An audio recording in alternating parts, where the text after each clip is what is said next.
Hi, welcome to Somashekar Reddy GK classes. ఈరోజు మనం భారతదేశ నోబెల్ బహుమతి గ్రహీతల గురించి మాట్లాడుకుందాం. నోబెల్ బహుమతి అనేది ప్రపంచంలోనే అత్యంత గొప్ప మరియు పురాతనమైనటువంటి పురస్కారము. 1901లో నోబెల్ బహుమతిని 5 రంగాల్లో ప్రారంభించారు. ఆ తర్వాత 1969లో ఆర్థిక శాస్త్రంలో కూడా ప్రారంభించడం వల్ల ప్రస్తుతం నోబెల్ బహుమతుల్ని 6 రంగాల్లో స్వీడన్ దేశం ఇస్తుంది.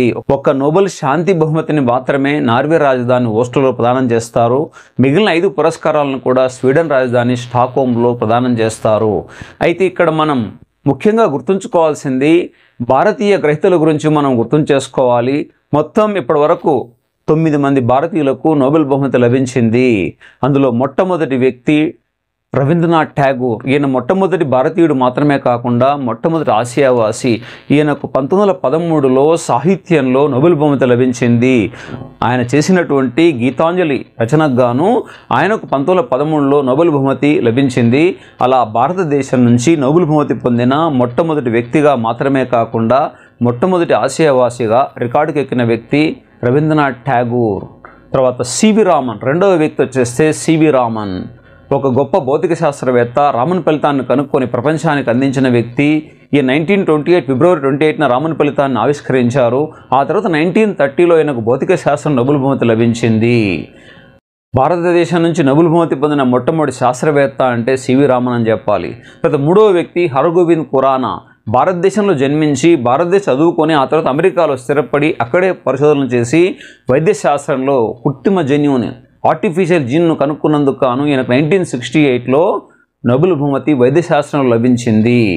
ఆ తర్వాత 4వ వ్యక్తి వచ్చేస్తే మదర్ తెరీసా. 1979 శాంతి బహుమతి లభించింది. భారతదేశం నుంచి నోబెల్ బహుమతి పొందిన మొట్టమొదటి మహిళ.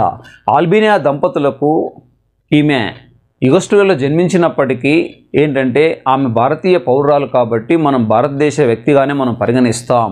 ఈమె చేసినటువంటి సామాజిక సేవకు గాను నిర్మల్ హృదయ ద్వారా, మిషనరీస్ ఆఫ్ చారిటీ ద్వారా ఈమె చేసినటువంటి సేవకు మెచ్చి 1979లో ఈమెకు నోబెల్ శాంతి బహుమతి లభించింది.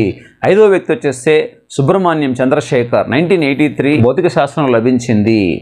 సుబ్రహ్మణ్యం చంద్రశేఖర్ యొక్క ఆవిష్కరణకు గాను, ఆయన యొక్క చంద్రశేఖర్ లిమిట్ అనేటువంటి పరిశోధనకు గాను ఆయనకు 1983లో నోబెల్ బహుమతి భౌతిక శాస్త్రం లభించింది. ఆ తర్వాత వచ్చేస్తే 6వ వ్యక్తి అమర్త్య సేన్. ప్రపంచమే గర్వించదగ్గ గొప్ప సంక్షేమ ఆర్థిక శాస్త్రవేత్త అమర్త్య సేన్. ఈయనకు 1998లో ఆర్థిక శాస్త్రంలో నోబెల్ బహుమతి లభించింది. భారతదేశంలో జన్మించి బ్రిటన్లో స్థిరపడినటువంటి ఒక ప్రముఖ రసాయన శాస్త్రవేత్త. ఈయన యొక్క థియరీ ఏంటంటే రైబోజోమ్ థియరీ. సెల్స్లో ఉండేటువంటి కణాల్లో ఉండే రైబోజోమ్లపై చేసిన పరిశోధన గుర్తింపుగా ఈయనకు 2009లో రసాయన శాస్త్రం నోబెల్ బహుమతి లభించింది.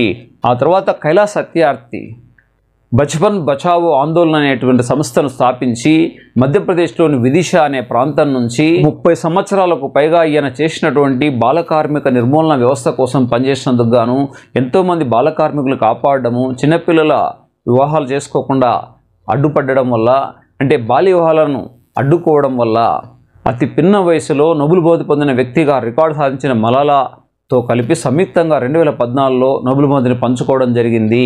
తర్వాత 9వ వ్యక్తి వచ్చేసి ఎవరంటే అభిజిత్ వినాయక్ బెనర్జీ.